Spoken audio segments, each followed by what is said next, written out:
Hello.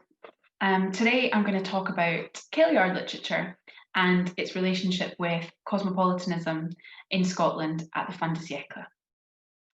The Kailyard is arguably one of the most famous literary movements, if not the most famous movement to come out of Scotland at the fin de siècle.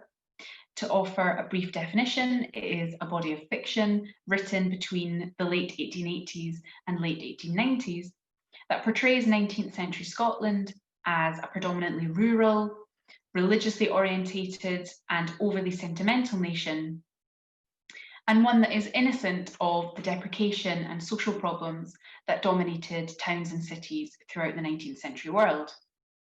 It is anti-cosmopolitanism personified. And precisely for that reason, the Kailyard is the most virulently criticised movement in Scottish literature, both at the time and well into the 20th and 21st centuries. Ultimately, the Kailyard was criticised, is still criticised, because of its provincialism, its reliance on sentimental, romantic, and exaggerated plots, its infantilised portrayal of Scots language and dialect, and its reductive, backward, and narrow-minded view of rural Scotland. As critics have stated, the Kailyard is a movement that idolises the recent Scottish past, whereas other literary and print culture movements at the fin de siècle, such as the Celtic Revival, look towards a future. However, these aspects are also what made the Kailyard an intensely beloved and popular body of fiction in Scotland and further afield, including North America. Now, I'm not suggesting here that the Kailyard wasn't a movement that popularised the provincial, because I've read enough of it to tell you otherwise. Similarly, the Kailyard has already been the subject of excellent revision by Andrew Nash, whose ideas and analysis about the Kailyard I very much agree with and I'm following on from here.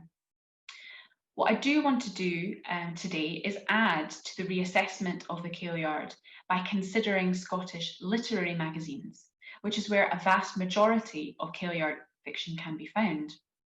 And by including these magazines and re-embracing the Kailyard in all its paradoxes, we can reclaim a refreshed understanding of popular literature at the fin de siècle in Scotland and engage with themes that on the surface seem hard to find, but which are very much present in Kailyard literature. And these include, but are not limited to, gender, politics, religion, temperance, and language. So the most well-known Kailyard authors are J.M. Barrie, S.R. Crockett, and Ian Maclaren, the big three, if you will. However, there is a much denser population of Kailyard authors that exists alongside these Kailyarders. These imitators of the Kailyard are prominently found in The People's Friend, a penny magazine established in Dundee in 1869 for the working class reading population of Scotland. Between 1890 and 1905, The People's Friend published a variety of poetry, sketches, and short stories that were written in the style of the Kailyard and as imitations of Kailyard authors. And it's notable that The People's Friend reaches an extreme height of circulation and popularity in the 1890s, which is contemporaneous with the rise of the Kailyard. So these imitators of the Kailyard include William Gardner Tarbet, whose 1896 volume In Ur Kailyard was first published as a series of sketches in The People's Friend in 1895.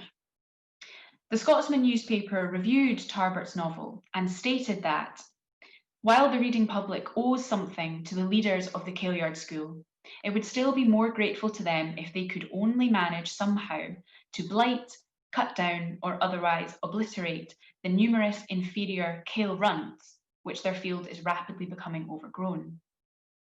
So, at least in the Scotsman's view, imitators of the Kailyard, or Kail runts, are plentiful in Scottish literature at the fin de siècle. However, they have never been explored or given adequate analysis. And a significant group of these Kail runts, or Kailyard imitators, include Scottish ministers who wrote under pseudonyms and contributed a variety of sketches, short stories, and poetry that mimic the work of the main Kailyarders. The men here on the screen have regularly were published in the People's Friend between 1890 and 1898. And as you can see, they use quite interesting pseudonyms. Of these ministers, Fergus Mackenzie, the pseudonym of Reverend James Anderson, who was a Free Kirk minister in Dice in Aberdeenshire, was the most prolific. He contributed 2 series of sketches about life in a Forfarshire village between 1892 and 96 in the People's Friend, and he published 4 volumes based on these sketches between 1894 and 97. Like Barry, who fictionalises his hometown of Kirriemuir as Thrums, these ministerial Kailyarders fictionalised either their own hometowns or the parish communities that they served, and as such created fictional Scottish locations such as Glenbrewer, Cruzy and Tartanvale. What these ministers ultimately achieved was a popularisation of rural Scotland, specifically parochial life in lowland Scotland, that adhered to Presbyterian values and morals at all times. In my own analysis and my research, these sketches were an easy way of ensuring that religion remained a prominent theme in secular magazines like the People's Friend. Now, another group of Kailyard authors or associated Kailyard authors are Scottish women writers. Between 1870 and 1900, the women listed on the screen here were the most popular female novelists in the Scottish book market and in Scottish literary magazines and the wider Scottish periodical press. In Margaret Oliphant's words, their novels, particularly those of Annie S. Swan, which these women often mimicked, quote, misrepresent Scotland, exploit dialect for novelty, appeal only to a popular audience, and present a vision of life that is bounded by the parish, end quote. So these women's association with the Kailyard is rooted in the prominence of rural settings in their fiction and their exploration of themes such as family, domesticity, motherhood, and romance. As such, they were widely referred to in the press as the Annie Swan School of Scotch Fiction. However, these women published a variety of work that differs wildly from the Kailyard, and their propensity to write female protagonists says something about gender values and female identity at the fin de siècle in Scotland. As scholars, our narrow view of the Kailyard, based around our understanding of its main proponents, the Big Three, has effectively marginalised a whole generation of Scottish women writers between 1870 and 1920. Arguably, the only true female Kailyard author is Harriet Reid. Under the pseudonym Halliday Rogers, Reid published a series of sketches in the People's Friend entitled Pen Portraits from Meggettsbury, and these were published in 1895. The sketches fictionalised a small Peeblesshire village called Meggettsbury, which is where Reid's ancestral family hailed from. Later, Reid became a journalist for William Robertson Nichols' The British Weekly in London, which, as others have discussed, has strong ties to the Kailyard movement. After returning to Scotland in 1900, Reid continued to publish, but not as widely as before, and her later work was not restricted to a provincial or Kailyard-esque setting. For example, in 1908, she contributed a short story to the People's Friend entitled Love in a Lift, an Idyll of the Tube, which was set in London. And you can't get more cosmopolitan than that. So how can we consolidate the Kailyard and its relationship to Scottish cosmopolitanism at the fin de siècle?